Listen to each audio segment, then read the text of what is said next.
Dans le cadre du lancement du 11e concours du jeune historien guyanais, les membres de l'Association des profs d'histoire-géographie de Guyane ont édité, grâce à la CPG, un ouvrage « La Guyane et l'or au 19e et 21e siècle ».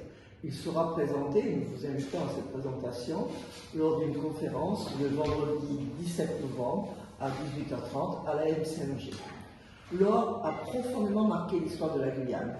Au lendemain de l'abolition de l'esclavage, la Guyane, différemment des autres colonies, n'est plus une colonie agricole, mais elle devient une colonie aurifère.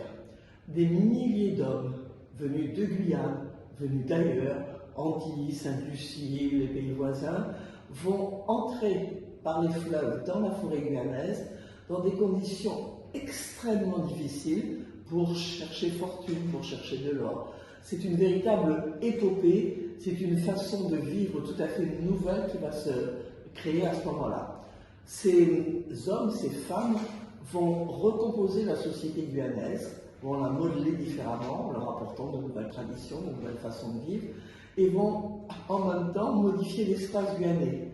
La frontière intérieure va reculer, les frontières extérieures vont être fixées, et l'or, avec les bijoux par exemple, va tenir un rôle extrêmement important dans la société guyanaise.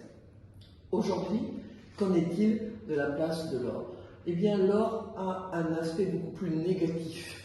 On retient de l'or son aspect exploitation clandestine, illégale, violence, pollution, destruction de l'environnement.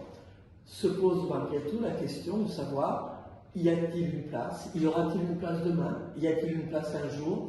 L'or va-t-il jouer un rôle dans le développement économique de la Guyane?